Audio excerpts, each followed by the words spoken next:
Happy Wednesday! Thank you for joining me on All Things Possible. You guys, come on in, have a seat, sit down, grab a cup of water, a cup of tea, get comfy. We are getting ready to talk to my guest, Nat. I posted earlier today and from last night that I'm having Nat come on today. So I actually met Nat through my brother, Mark, who was on the live a couple of weeks ago. He did an illustration for her book, one of her books, because I found out she has 5 books. I did an illustration for her book, and I remember throughout the time he was working on it, he would share a little bit of information with us. And I thought it was such an amazing book for this time period that we're in right now. I'm gonna have Nat talk a little bit about that too when she comes on. Now, if you do jump on and you can sometimes have to say hello in the comments in order for me to see you and pull you in. Yeah, so, and the book, and he was sharing a little bit about what he was doing in the book and what the story was about. And it is about, about Black women in general loving themselves, loving their hair, loving their them. At the same time that was happening, Mark was drawing for the book. My oldest daughter was working at a fast food restaurant. I don't know if I want to say the name to get in any trouble. But she was working at a fast food restaurant, and she has an afro, okay? And so her hair couldn't fit into the hat, and it was something similar that was happening in a space of where she, like to love herself. And she already had, my daughter used to always say, how come she wasn't born with hair like mine, and had really self-esteem already about her hair. And so when that happened, I was like, that it was so crazy to see it, because I've always heard about it but never experienced it myself. And here was my daughter experiencing losing a job because of the type of hair she has. Anyways, the book hit home for me too. So I was really with Mark as he was explaining what was happening, and I loved it and wanted to share it with other people. But beyond that, Nat is also a coach. She is a mom, a wife. She is an amazing lady from what I see, and I just wanted her to come on and share a little bit of what she does. She's also in my neck of the woods in Orlando, which is not very far. Share what she's doing, how she's doing what she's doing in the world today. So bear with me a few moments. Let's see if we can get her on. If anybody is jumping on and you want to say hello in the comments, I would appreciate it so much. It'll bring it up and other people will be able to see the live. Happy Wednesday, everybody. Come on in, come on in. Everything's moving a little bit slow right now.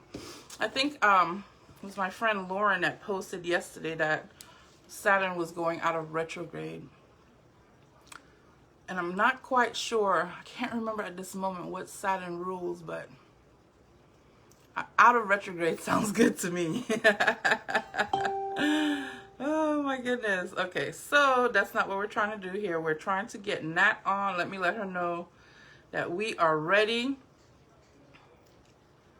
Bear with me a few moments, guys. Everything is catching up. What are you guys doing today? It is Wednesday. What are you having for dinner? What are you doing for dinner? Oh my goodness. Catch up, phone. Catch up.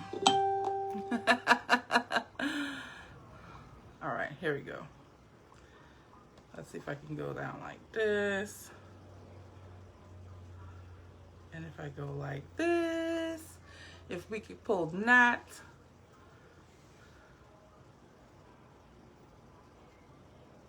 I don't know what's happening here, guys. Oh, there she goes. I was just looking for you, Nat. All right, so I have Nat on, ready to come on.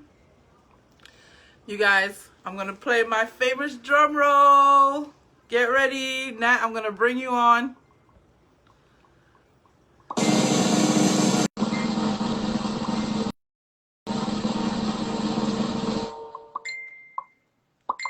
It worked? No, I said no answer. Wait. Oh my goodness. All right, let's try again. I'm going to shut that off. Turn it back on. Let's shut that off. That's too much notifications. All right, Nat. I see you there. I believe that you're still here with me. For some reason, your name disappeared completely from the screen. And so I'm trying to see.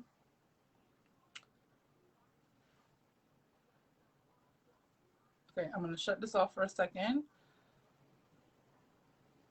This happens. I'm so not even bothered by it anymore. I used to be like, oh my God, don't mess up. But this is a part. Okay, here we go. Okay, Nat, I see you popped up again. Just bear with me a few moments. Let's see. Okay. And it might be too late for the drum roll because I took it off.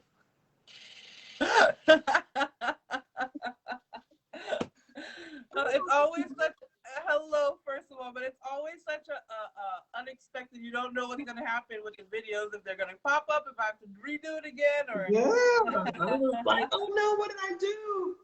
No, I know it happens. It happens, especially well, I know you've been a member for a couple of days now, but usually if you're not a member too, can have, you know, a little bit of issues getting on there. Thank you for coming on. I know, I was so excited. First of all, after when you said yes, I called Mark and I was like, guess who's coming on the line? And he's like, that's so awesome. So I'm so grateful to have met you through my brother, which I was just telling everybody else who's joining in now or who joins in later, that the way I met you was through my brother because he did an illustration for one of your books. Yeah. I don't know if you got to hear at the beginning, but at the time he was doing the illustration, my daughter was going through an experience where something had to do with her hair at her job, and she kind of lost her job because of her hair. Oh. And so the book was hitting home for us too and helping her, you know, because growing up she used to say, how come I wasn't born with hair like yours, Mom? How come my hair, because all my other kids' hair are a little bit my texture, but hers was her dad's texture. Mm-hmm. And so she that was something she battled with growing up. Like for a while, she wouldn't even wear her natural hair. She had got to the space where she was like, I'm going to just wear it. And she was embracing it and loving it. And then here comes the job says, you can't wear your hair how you want to here or whatever. But anyway, so that was one of the ways you kind of already impacted my life before I even met you, was through the story. Go ahead and introduce yourself a little bit and talk about who you are. Just let's know who, you know, introduce yourself. Okay. My name is Natalie C. Jones, affectionately known as Nat C. Jones. I am an entrepreneur, nonprofit executive, an author, and take over the worlder. I don't know. I just made that up. I just like to do a lot of stuff, creative, I guess. Yeah, I can tell. I can tell with all your books and looking at your site. I was like, wow, you're just more than just an even author. You're a coach. You're an entrepreneur, like you said. Yeah, man, I've been doing a lot of stuff, but most recently, I've really been diving into the self-love for Black girls, girls of color, and how important that is. And I got the opportunity to work with your brother on a documentary that was amazing. He's so talented, and it was called More Than What You See, and your daughter would love it. It's really about embracing your color, your hair texture, and everything that was God given, no matter who accepts it or understands it. Yes, yes. Mm-hmm. Yeah, I think that's definitely so needed now. I want to say with all people, but I realize how important it is with women of color too now to really accept, because they've always gone through, you know, things where like I've given a story before too where I was growing up in a church that I was in, and they pointed me out in like the whole church because it was a predominantly Black church, and they was like, we're not all born to have nice hair like her. Mm-hmm. And that had made me feel a kind of a way. And one of my friends and I were talking and was like, what's nice hair? Mm-hmm. Because I'm looking at all these women's hair and they're all combed and all look beautiful. All hair was nice to me. There was not a distinction of what made a hair nice. And so then having my daughter to deal with that, I got to understand it from a different perspective also of what it is she goes through. So I feel like that's so important right now in order to add to the love of what we need to give in the world. Self-love, Yeah. that's important right now. Yeah, it's it's a different, everybody has a different journey, and as minorities in this country, our experience is a little bit different.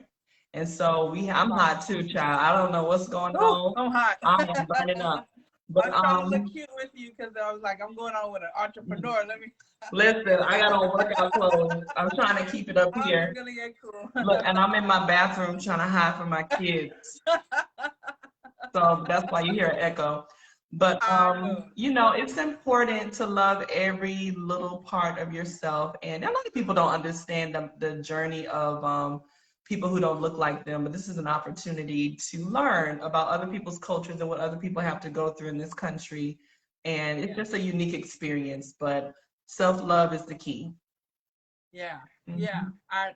I love that too. And I see what for me knowing the masculine energy and the feminine energy that that's out there, I think it's time to find a balance. Not that one needs to be over the other, but masculine energy has always been dominant. And I think now it's time for women to step up. But I actually honestly believe that it was women first, Mhm. and then it became a man Mhm. world. And now we're finding the balance between the masculine and Yeah. feminine. And in order to do that, it is self love first. I think all things revolve around self love so Mhm. much. Yeah, and Yeah. it's interesting that one of the things that is a myth about women of color is that we're just so extra masculine, and like what does that mean? You know what I mean? Like, does femininity look the same for everybody? You know what I mean? Right. So Yeah. trying to fit into the box that society has for you, it's hard for some folks. It's really, really Yeah. hard. My friend Vivian always jumps on. She catches the live. I appreciate her so much. She says, "Hello, everyone." Yeah. So like I was saying last night, I was like, "Send me the link to your book," and you was like, "Which one?" I was like, "What do you mean, which one? You have 5 books. How long have you been writing? And when did you write your first book?" Prudence, I have been writing all my life. I had this thing. I'm an only child, so I was weird. Number one, and number two, I couldn't go to sleep without writing. You know how everybody has something they have to do before they go to bed. I literally Yeah. had to like done. So I've been writing all my life. My first book was published when I was like 26. I think I was 26 years old. Wow. I'm Yeah. 38 now. So like I wrote a book like every few years, I guess.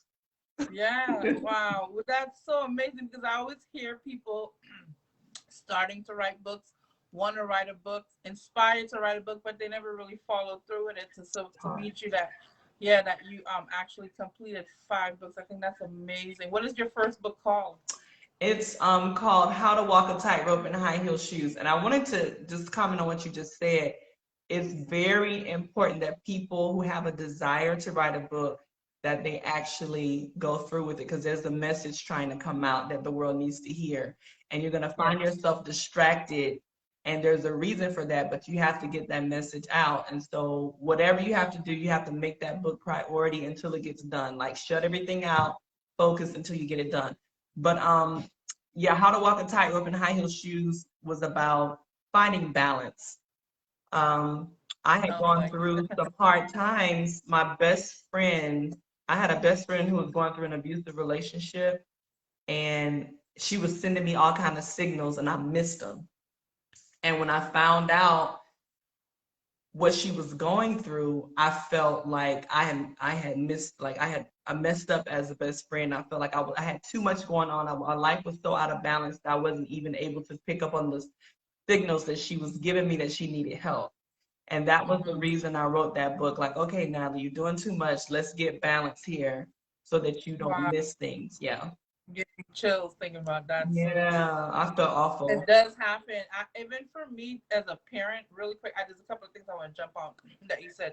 Even for me as a parent, I catch myself now too at working a 9 to 5, now trying to do this, and then Still trying to build up myself where I can be financially stable and be able to enjoy them. They're growing up, and I realize sometimes I'm so like, okay, wait, give me a second, and she's just like, Mom, look at this, Mom, look at this, Mom. I'm like, oh my God, wait, give me a second.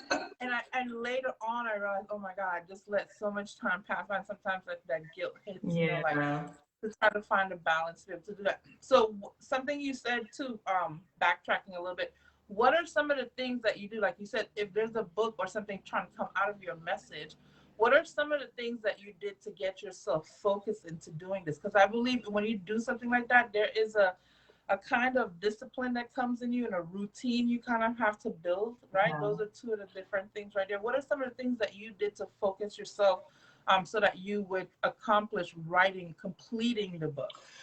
Well, what's interesting is each book that I did, I was able to do it quicker than the last, right? Because I learned that there's a process that can be kind of streamlined. So I'm going to tell you what I learned about how to get it done quick. Okay. A lot of times the ideas for your book come to you when you're driving, when you're doing something where you can't write and you're not by a computer. So what I did, and they call me a private eye because I would keep a recorder with me, which is so nerdy. But anyway, you can use your phone. And as soon as the idea comes to you, you grab the phone, you press record, and you say everything that's on your mind. You get it all out because you don't want to lose those ideas. And I would go on walks with my phone, and I would just talk. I would say chapter 1 is going to be about blah, blah, blah, blah, blah, blah, blah, blah. And then chapter 2, I would just the writing process for me has always been you throw up on the paper first. Don't try to make sense. It's all feeling first.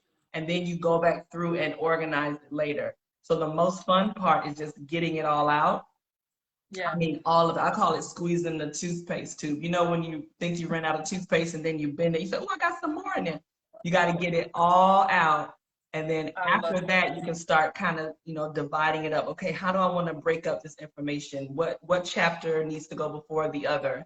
And then edit it, and that's an easy process when you record yourself talking, and then you listen and type. Yeah, that's so funny because I was always for me when I first started getting like how you said those are downloads sometimes for me, the information that just come. I would come out the shower, but then so I tried recording, but it would come out so different than it was coming in here, and I was like.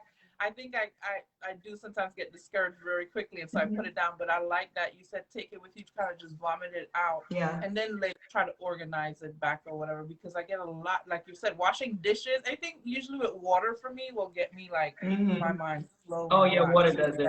Yeah, I actually had a group of women that I hosted a group to help these ladies finish their book. It's challenging because you have to be willing to shut everything out. And it's very hard for a working mom to shut everything out. I remember one time, all I was trying to get was time to type it up. I had recorded everything. It was time for me to listen and type, and I hate typing. It's like that. But I remember saying, you know what? Because I was like frying some fish. I said, you know what? I sat my phone down on my computer, and I turned on Google Voice Typing. I pressed play on my phone. And I let my computer, you type for me because I got to. Oh my goodness. Okay, that's right. That's the stage we live in. Why not you? Yeah. Okay. And I was like, duh. So that's what I'm saying. Each time I figured out another way to kind of make it easier. But of course, there were a lot of typos, but it got most of it, and I could go through later and edit it. But once you get that first one done, it seems so overwhelming. But once you get that first one done, the rest of them after that will be easy. Yeah, I think that reminds me of another thing I've been talking about all week is anything that you do and you don't know it well at first, it's strengthening it. And so the more you do it, it becomes easy. At first, it might be hard to lift up a 50-pound weight like that. But if you did it once every day or you kept, practicing on it, it becomes easier and it becomes that sounds very much just like what you just said. And there was something else you said that brought something to mind. You do not criticize that first draft. Don't overthink it. I work with look, Mark is trying to talk to me on Marco Polo right now. I'm on the line. So, but we have a tendency to want everything to be perfect. It's our first time. I want it to be good. No, don't put any pressure on yourself. Act like you're talking to your best friend about whatever the topic is. Don't criticize. Don't go back and read it until you've gotten everything out, because your criticism of your work will shut the whole thing down. Hello, I told you. I Yeah. try, because we're like, you should write a book. You should write a book, and I'm like, I write a book. Like, if you see most of it, my messages on Facebook, on when I'm messaging, it's voice message. I don't like the whole texting thing because my spelling and then I swipe. So I'm Yeah. like, Well, you could do an audiobook. You could do an audiobook. Oh my That's the God. thing now. You could do an audiobook. Because I mean, as a mom, most of the books that I consume are audio. I don't have time to. Yeah, I love audiobooks. Yeah. I didn't think about. I thought you had to. So with an audiobook, you can just make an audiobook. You don't have to make a book and then make it into an audiobook. No. I mean, honestly, for your own organization, you could write it down because you want to read it like a script for the recording, but you don't have to like publish a book. And no, you can make the first book be the audiobook. That's probably what you need to do. Oh my goodness! I'm like so excited now. You told me that. Do it. Because everybody, as a mom, like you said, I wanted to touch on that too. The mom guilt. I had so much mom guilt, and I read this article that talked about that girls that have mothers who work are actually girls that end up being more capable. They have higher self-esteem and more confidence because they see a woman doing so much. And so you feel like you're hurting your daughter because you're not there as much, but you're really helping her in a way to see that a woman can do anything. So you don't have to feel, you don't have to feel guilty about that. You don't. Thank you. Yeah, they'll be fine. That's a great reminder. Yeah. I mean, it's that, and sometimes it's like, when she's trying, it's like, you want us to have a place to live? I need to work. I had that same conversation today. They're like, Mommy, why do you have to go to meetings? Do you like meetings? I said, no, but do you like toys? Okay, well, I have to go to the meeting. And they understand. And then, it's just when you do have the time with them, you just make it good. Make it really good, quality time. Mm-hmm. That is so important. I think that would be with any relationship then, that you have to take time out to do for yourself when you do spend time with that other person, whether it be your other half or your children or other family members, then make it good so that when you spend it, they have the good memories logged in there. And you've heard of love languages, right? Yes. Right. So what's your love? Knowing your children's love languages help, because you could be trying to give it to them the way you need it, and they need it a different way. Yes. Because mine is not quality time. I don't have to spend time with anyone. Like I said, I'm an only child, so I don't need a lot of quality time. That's so awesome, because most only children that I know, they are very clingy to their friends. Well, we have two extremes. We're either really dependent or really independent. I'm the other one, and it can be a problem in marriage and stuff like that. But I'm working on it. But I'm really like, I'm doing me. I don't need no help. Well, I'm the oldest of 6, and I can be very, like, I do love attention and quality time and all that, but that's not my major love language either. Well, recently, so I thought mine was quality time, and when I realized it wasn't recently, and it's not even gifts. I don't know if it falls under maybe a little in between both of those, we had before. Because I love it. I realize my love language is just showing, I guess it might be like words of affirmation. It's all of them. I can't pick one. Every time that happens to me, I'm like, I like a combination of all of them, I guess. Yeah, mine was so interesting. I took that test with my husband because we were having some where we weren't connected. I'm like, what is going on? And I said, okay, let's take the test. And our love languages were complete opposite. So and isn't that and so I said, okay, now we just have to learn how to give each other love the way the other person needs it and not the way we want it, and everything changed.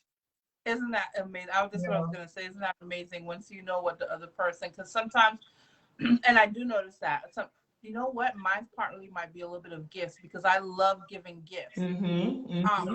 And it's funny. I don't think in my head like I need a whole lot of gifts, but because I love giving it, there must be some attachment to me also Mm-hmm. liking that too. Yeah. And I noticed that with people in our lives, we tend to give them what we want, right? Instead of really finding out what is it that they want. So Yeah. I like that. I like that Yeah. reminder.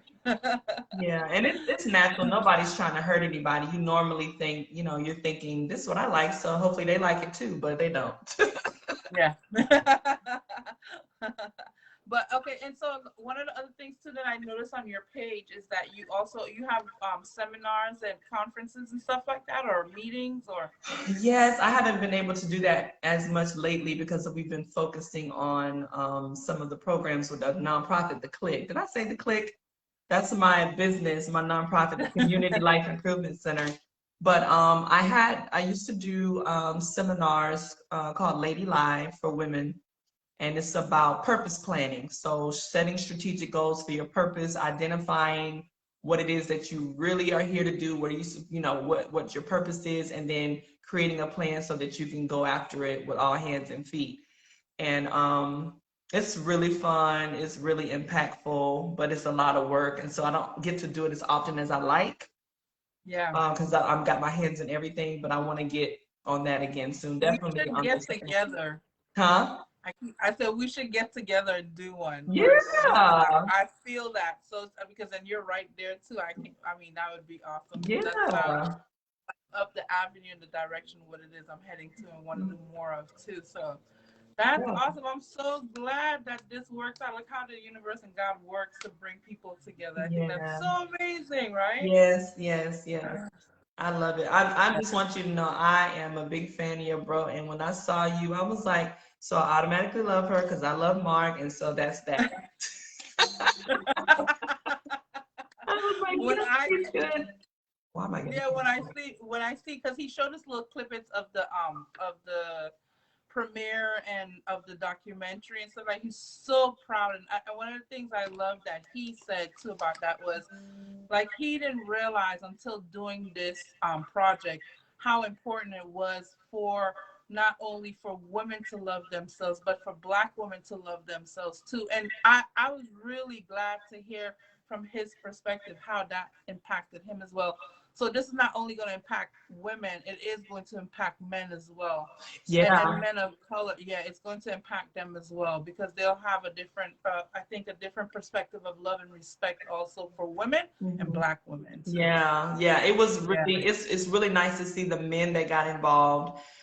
There were some men who tried to get involved, and when I interviewed them, I was like, yeah, you can't be involved. But there were some who got it, you know what I'm saying? And I'm like, Yeah. okay, because when you work with girls, you got to protect them. And you Yes. don't want them around people who are going to say things that, underhandedly is going to bring them down.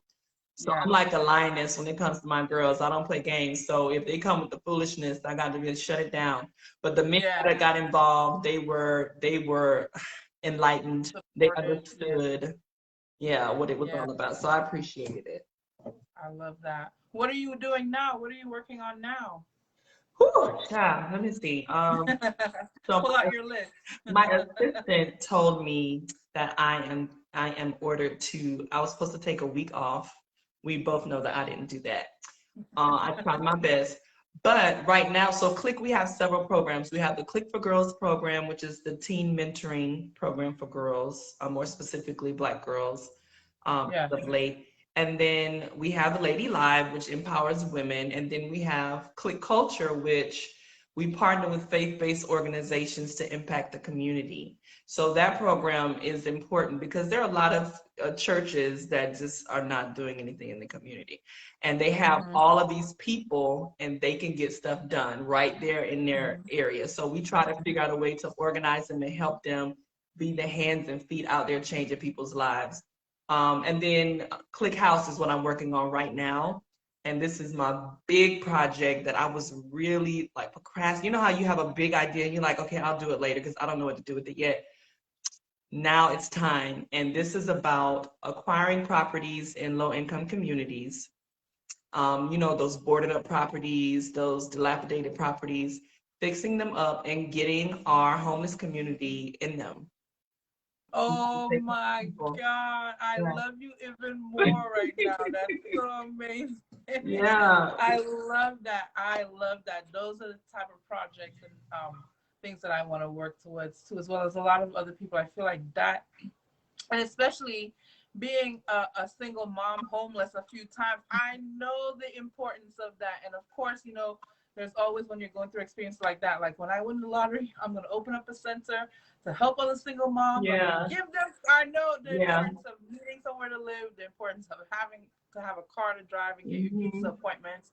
It's been, so that's absolutely amazing and Prudence, I'm beautiful. telling you, like over the past year, so God speaks to me in different ways, and usually it's patterns, right? So over the Hmm. past year, um, like different women have approached our organization looking for a place to stay, and my heart would just be like, oh gosh, I wish I could help them. I need the, and why do they keep coming here? I don't have anything to help them. Like, God, give me something so I can help them. So just probably 3 days ago, we had just finished a sex chat with our teen girls. We were talking about sex trafficking and all that kind of stuff. And when it was over, we were cleaning up, and a lady just kind of peeked in the door, and she looked like she was probably about 50. She was real tiny, little lady, and she had a daughter who was a little bit bigger than her. Her daughter was autistic. And I said, hey, come on in. I thought they just wanted information about the program. And she said, I don't have a place to stay. And she said, we went to the shelter and there's no room. And she said, I don't know what to do. I was like, and she didn't have a car, so not even like she could sleep in her car. And so I was like, why does this keep happening? And God revealed to me, I'm trying to show you what's next. Like, I'm Oh, getting ready to give you, yeah, girl, I'm getting ready to give you oh what is my needed to help these God. people. And I need you to get ready. Like, your heart needs to be postured for this now. And so I was almost in tears looking at the lady because I was like, I just want to give her everything. So I gave her all the food we had. We had a clothing drive. I gave her bags of clothes. I gave her some money to get a room for that night. And I talked to God that night. I was like, God, we need properties. I need these properties. I can't keep feeling like this. And so guess what happened? I said, guess what happened, girl? What happened? What happened? My program manager, who I had over the program, even though the program wasn't active, she called me and she said that her father, who all of a sudden she has a relationship with, out of the blue was just like sending her pictures of properties. He's really well off. He owns a construction company. And he's texting her pictures of properties. She's at the gym like, what's this? And he said, guess what he said? He said, do you want one? Oh, Listen, and I'm like, what kind of question is that? you're Yes. gonna make me cry on my dang thing today. He said, do you want one? And then she said she immediately thought of Click House because she had been praying, like, what are we going to do? Because she had been feeling the same way as me. And so now he's going to the bank. He's looking to purchase something so that we can potentially do, if we just get one house and we put some ladies in there and we show What the closet yeah. that we can do it one, the rest Yes. of them, yeah, the money will Oh come. my God, you Yeah, got me so excited. Oh my, everybody send prayers so that blossoms please. into, because it doesn't matter what part of the world you're in, or even if you're involved in that getting started helps that community of homeless people Yes, yes, because because they're we have a everywhere. lot here. We have a lot here, and Yeah, yeah. you won't even know it. My We mom can was work. living in her car in Orlando for the longest time too. My mom, and I was staying with a friend. She was in her car. She ended up at a temple. I ended up working myself to get my place into here and stuff like that. So, and she would say that, she said, it's crazy. Some areas you go to, there is so many people. Like, you walk into the gas station, you're not aware of how many people are homeless. I remember Mhm. when I was homeless, I was just telling one of my friends this last week. When I was homeless, I went to a church and every morning, because at this time I didn't have the two girls yet with me. I had just had my son and he was living with his dad. And so I would go to like a church or to a gas station bathroom and clean up my face, Mhm. put on some eyeliner, put my hair in a ponytail, and wash my important parts or whatever, Mhm. and just go out and try to see what I can do for that day. I had friends that had a shop that I can sit by and try to figure out what I was going to do. I remember going to the church and asking them for help because I had the opportunity was coming up where I can get a job, but I would need help to get into a rental room or something. And the pastor or something looked at me and says, "You don't look homeless." I was, And I was like, he's like, "You're homeless," and I immediately at that time was like, "It's okay, I don't need the help, it's okay." And so I left because I was like, "What do you want me to look like?" Because you see other people like that, like I'm literally sleeping and trying to find out where to park my car. I have no insurance, no license. I'm driving around in this. I'm telling you, I need help. And they said, "You don't look like you're homeless." Prudence, I want you to understand something. I was just having this conversation because someone said that when the lady came, because she looked clean, her daughter looked Yeah, clean, and someone said, well, she doesn't look homeless. I was like, well, what does homeless look like? Just yeah, because she's homeless all doesn't mean she's dirty. I mean, I said if I yeah, was homeless, I would do my best to wash up where I could so I could be presentable. And so I'm a Christian, and it mm, frustrates me when other so-called Christians completely misunderstand what ministry is. And Isaiah 58 talks about what true worship is. It's not singing songs and moving and dancing in the temple. True yeah, worship is, and it says it right there, it's sheltering the homeless, feeding the hungry. And God, it actually says in that scripture that God says, until you do these things, don't pray for anything because I won't answer you. You need to take care of these people. These are people that yeah, I love. And you think yeah, that you're doing something great because you're over here doing this churchy stuff and walk yeah. by people that need you. And it's foolishness.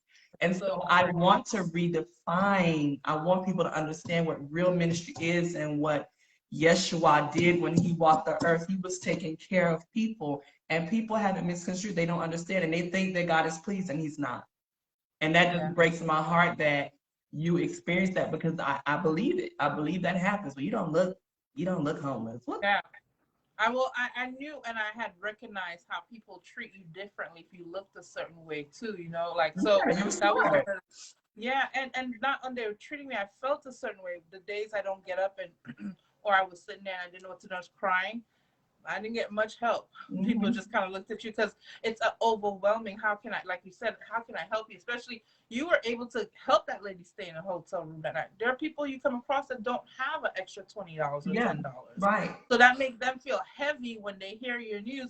Even if they knew of somebody else who might be able to help you, they're so heavy with your burden they can't. You know what I mean? So I realized too how important it was that no matter what was going on in my life to carry yourself in a certain way for your own self to feel good, and then that vibrated from other people around me as well too I have an on the days idea. that I have an idea on how you can get involved with the Click House program because tell me you have a passion for this, and I think because you went through it, it's very important that you help others that are going through it.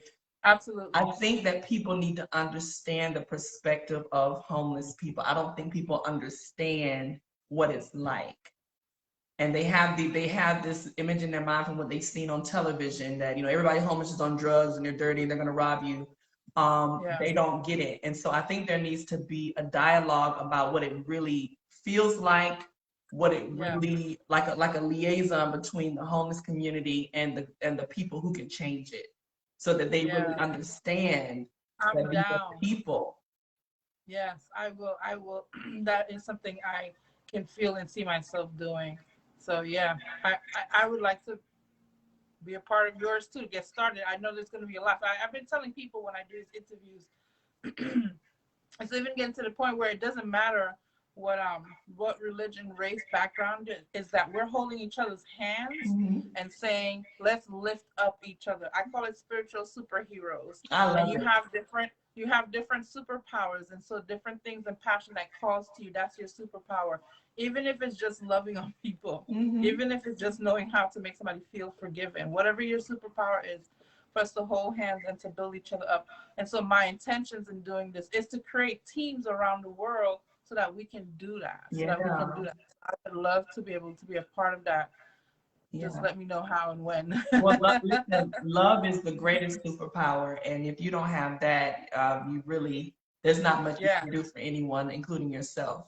Yes. So Yeah. And yeah, and we'll and be in you touch, I, honey, because this is gonna be big, and I need all hands on deck. And I'm yeah. a little bit I'm a a little bit intimidated by it, which is good because I like to be uncomfortable and kind of push into that fear. Yeah. God revealed something to me a while ago about fear, and that he said that you should almost like follow your fear because your fear is in front of what I have for you.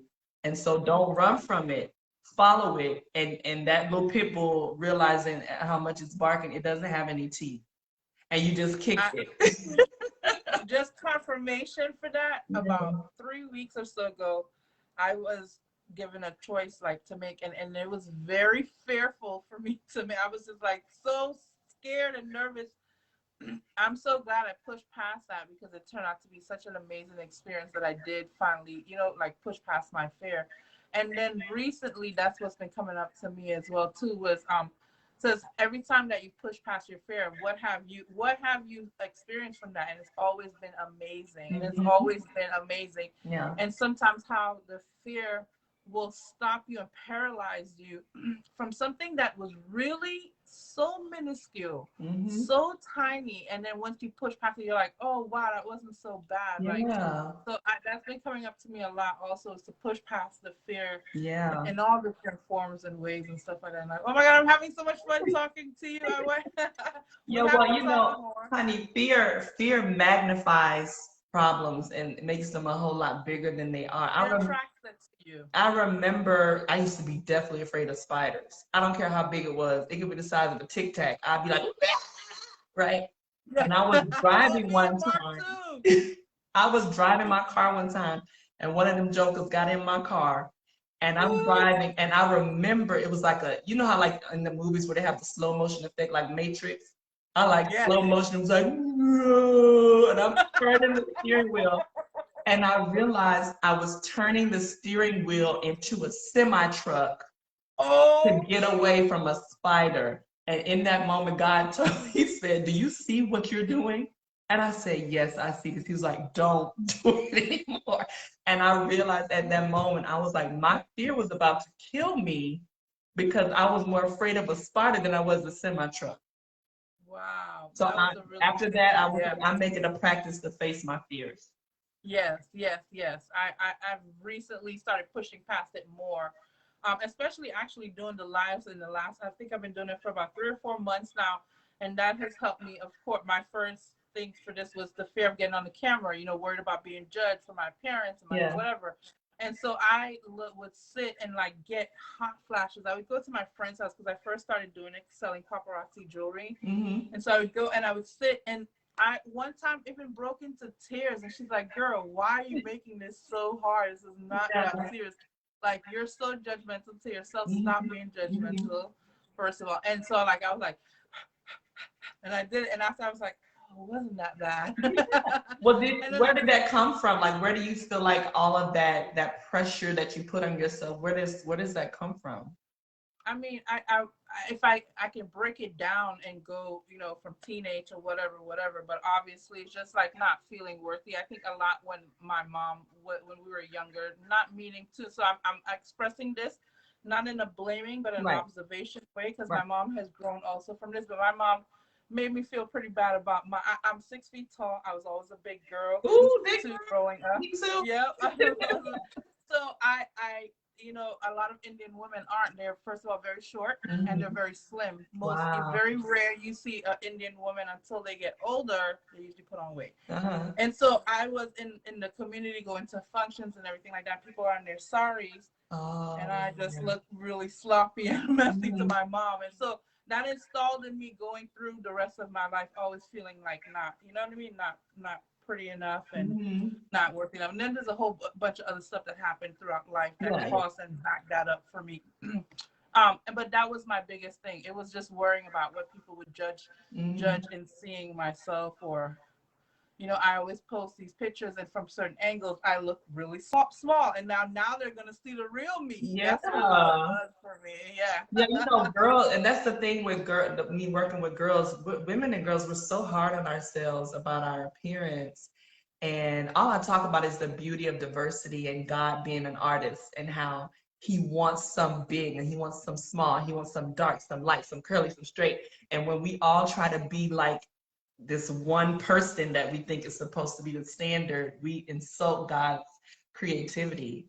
Yes. And when I saw your picture, I was like, oh, I think she's tall. I was like, oh, I like her. I like her tall. Because I've been 5'10" with a size 11 shoe since I was like in 6th grade. And I'm like, tall girl problems. Look, when your Me pants are too. too short and you gotta roll them up and make capris and all that kind Yeah, of all stuff. the guys I liked was always like 2 feet shorter than They me. always, and I always said, I think the short guys liked us because they wanted their children to be tall. They always liked me, and I'm like, what you want me to do? Seriously, I love how you look down. what you want to do? But they was like, I don't care, girl. I'll climb you like a Oh tree. I my was like, goodness. don't climb me like a tree.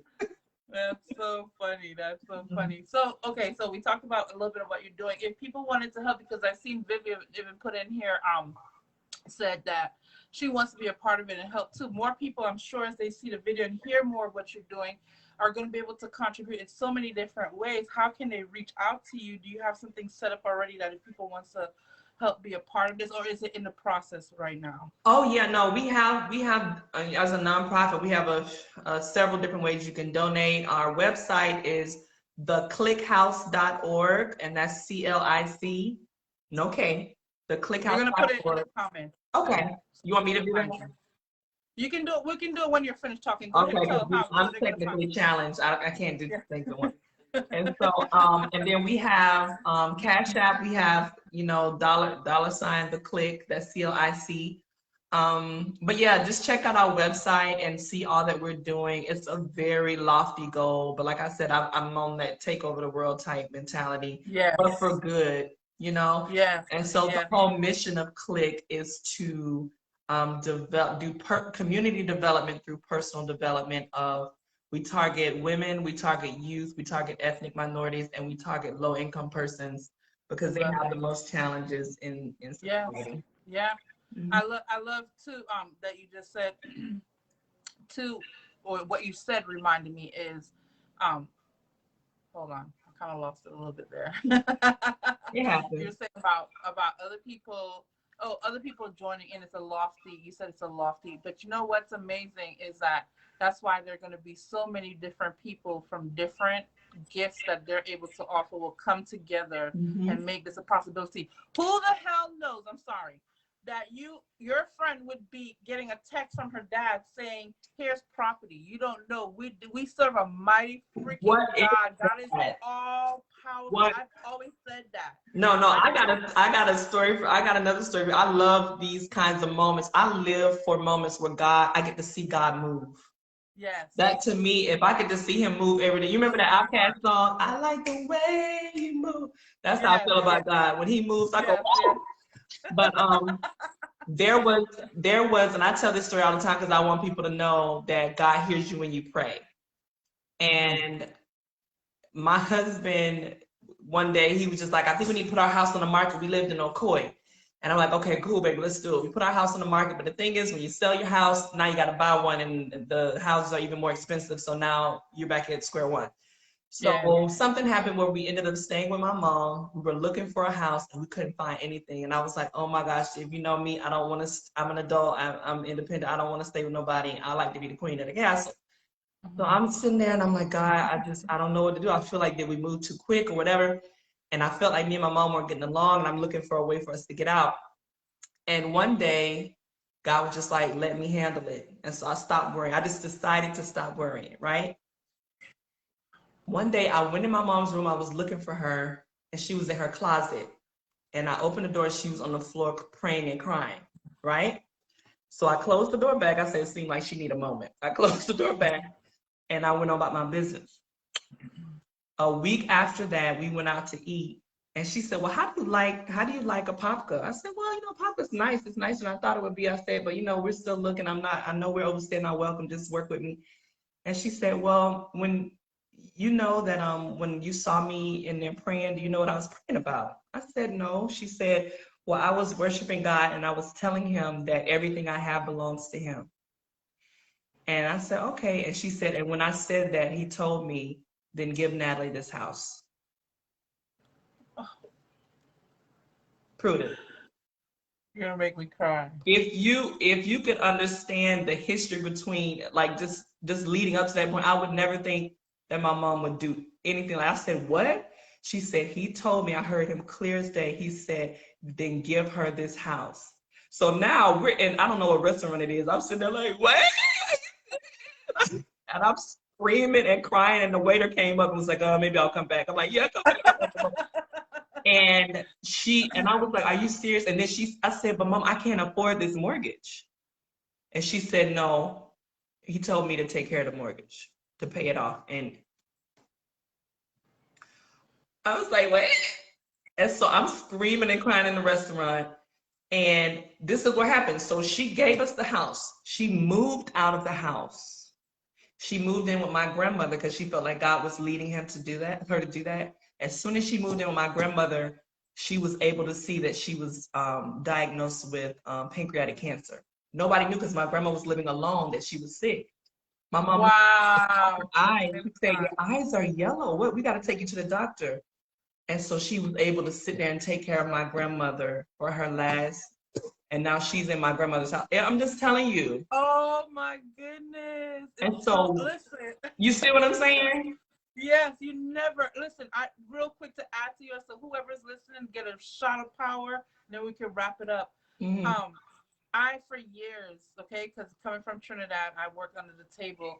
For years, they kept saying, you need to get married, you need to get married to get your papers. Every lawyer I went to said, you need to get married, you need to get married. At that time, I was very strongly in the church. And of course, wanted to get married for the right reasons because we were in love. And I kept saying, I'm not getting married for my papers. I'm not getting married for my papers. If I get married, it's going to be because I love the person, blah, blah, blah. And I stuck with that. I was like, I'm not getting married for my papers.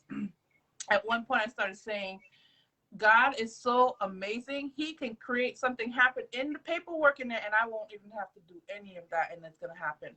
So fast forward about 5 years ago, my daughter was 2 years old at the time. She was diagnosed with cancer. We went to Arnold Palmer. We pretty much lived over there, right, at the hospital. One of the people who were surrounded me at that time was a teacher in the school and knew she worked with migrants. And so she knew a lawyer who worked with migrants. And one of her students' child had cancer, and so found a lawyer that was doing a pro bono for her and helping her student get their papers. She ended up talking to the lawyer. The lawyer, not even knowing who I was, accepted my case. For all these years that they've been saying you need to get married, we went to court 3 times, and on the 3rd time they says, okay, you can become a resident, and I got my papers. Wow. Ever having to get freaking married. And the way everything, the way everything flowed and the synchronicity that happened for that to happen too were all mind-blowing, all heart overwhelming. Mm-hmm. And so I am with you, agreeing that we serve an amazing force of God that can do things that we can't think with our minds. So let's move in that love, in that passion, and then let the ways unfold for it. Oh man, I just gave myself a message too. You something, girl. You something. You got it. You got it. So I'm to leave all your links, right? The links to the click. I put your book in my poster comment. I'm gonna put some of those too in the YouTube and upload that so people can find you. Okay. Let's get more people who's on board, who wants to contribute and help in whatever way they can. Okay. No matter where you are in the world, I think this is I am so glad you took time to spend with me today. Thank you for being patient. No problem. I'm so thankful. This was great. Can I do the comments and stuff? Can I do it once I get on my computer? Because I don't know if I can do it from my phone. Absolutely. Okay. Whenever you get a chance. It's not a thing right now. Whenever you get a chance. But is there anything else you want to say really quick before you go? God loves you all, and He's always there waiting for you to embrace Him. If you haven't, please do. It will change your life. All right. Thank you so much. I'm so grateful for bringing this friendship together. Thank you, God. Me too. Thank you, Mark. Thanks, Mark.